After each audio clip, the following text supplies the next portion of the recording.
I have never, in all my years of chicken keeping, dealt with mites so many times. I think I know why it's happening. I'm going to talk about that, and then I'm going to show you the different thing that I did this time that will hopefully finally take care of this problem.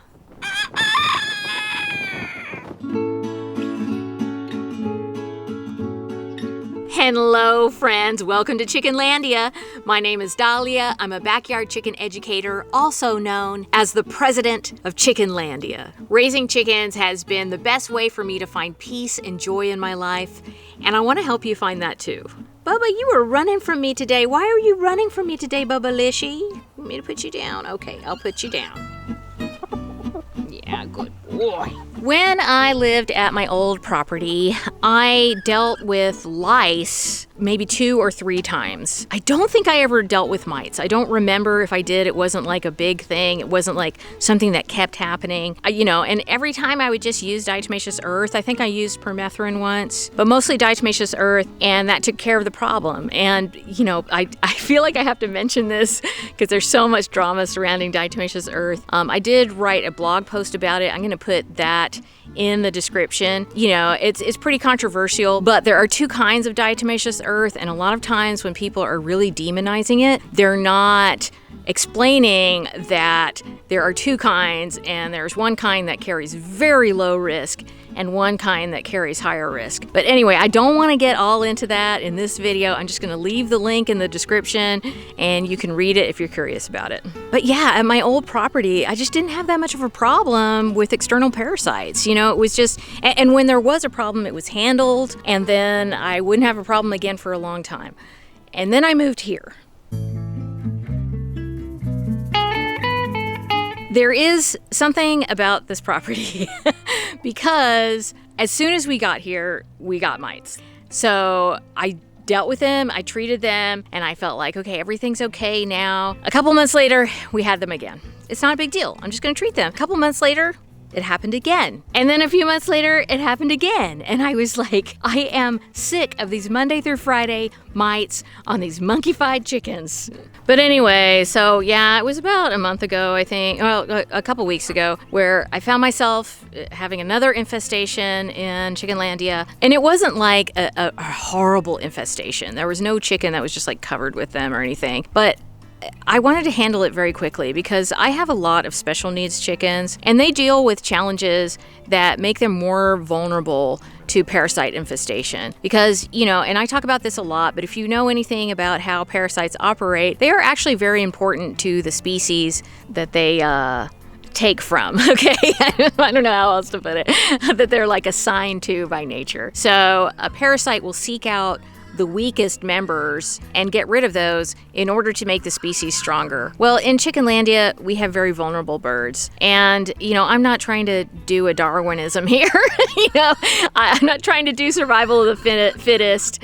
I just want my birds to have a good life. And so when something like this happens, I want to handle it really quickly so that, my weak birds don't get infested and don't have to die, some really miserable death that could happen from being ill and having a mite infestation. So let me just tell you everything that I did. The first thing I did, and the first thing that you need to do if you have a mite infestation, is just go ahead, clean your entire coop out, treat your entire coop, and you have to treat each individual bird. For the most part, what I like to use is Electro PSP. It's a very expensive product, but it does last a long time. But there's many natural products that you can use that are on the market. I have Electro PSP, so I use that both to treat my coop and to treat my individual chickens. And that's what you need to do. You've just got to treat the whole coop, get into all those crevices and all over the floor, do the walls if you can, everything, the nesting boxes, everything. Spray it down or, use powder, whatever you're using, but make sure that you treat the whole coop. If you are using Electro PSP, you should be able to only use the product once and have the problem be gone. Now, if you are having recurrent issues, first you treat the coop, you treat the chickens, you wait 10 days, you treat the coop, you treat the chickens again, and if you're having like problem after problem after problem, treat the coop and treat the chickens again after another 10 days. So Hey guys, sorry, I have to interrupt the video really quickly. I was just going through the footage and I realized I didn't really explain this part very well. If you're using Electro PSP, it takes about 14 days for it to take full effect. You could technically use it again after that, but you're really not supposed to use it more than 3 times. This is according to the instructions from the company.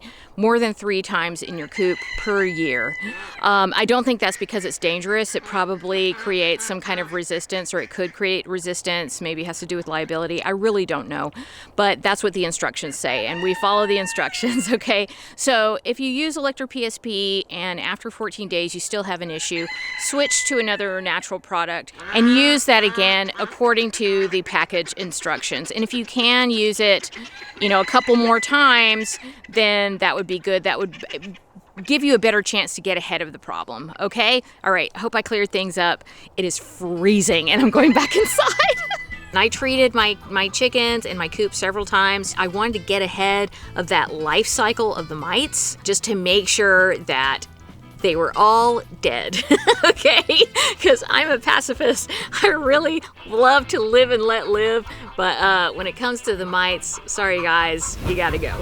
So, so far, that is what I always did. Like I did it at my old property. I would treat the coop, I would treat the chickens, and I would get ahead of that life cycle and everything would be fine. But this time I really realized I need to add an extra layer of protection. And I know it has to do with the environment that I'm in here. And maybe because there's just many, many wild birds that are around Chickenlandia, and so that's what happens. But regardless, I knew I needed to up my game, and I had to do something different. So many of you already know I work with a company called My Favorite Chicken. I've been working with them forever. I get like treats from them. I get my feed from them. But I was just talking to the owner recently and I was like, I have got mites again. I mean, not me, but I was like, my chickens have mites again and I am losing my mind. And he was like, I'm gonna send you some First Saturday Lime. I have heard about First Saturday Lime for years. Everybody I've talked to is like, I love this product, but I've always used diatomaceous earth. But I don't like to use diatomaceous earth throughout my whole coop. I would just put it in the nesting boxes and I would put it in their dust baths. And for something like this, I really needed a preventative that I could use through the whole coop and not be bothered by all the dust that it produces. So I decided to try First Saturday Lime. And the owner of My Favorite Chicken was like, I'm just gonna send you a bag. So that's what I did. I tried it.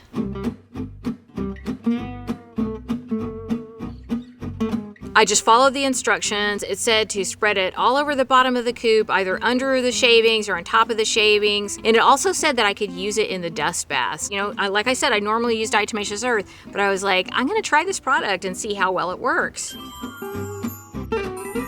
It has been about a month since I made these changes, and I am happy to report that I have not seen any mites on my chickens. I have not seen any mites in the coop, and I think the difference is the First Saturday Lime. It just keeps those bugs away.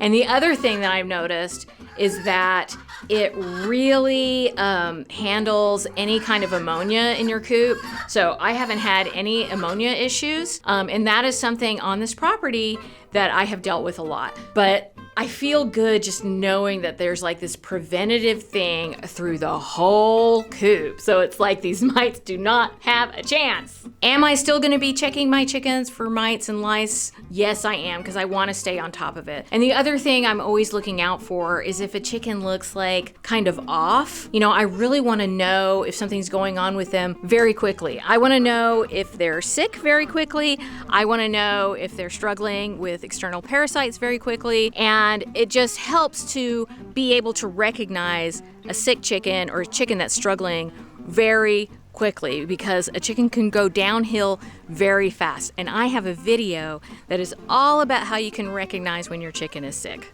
Okay, and I think you should watch it. It is on the screen right now. It's 100% friendly, backyard chickens, education and entertainment, and I know you're gonna love it.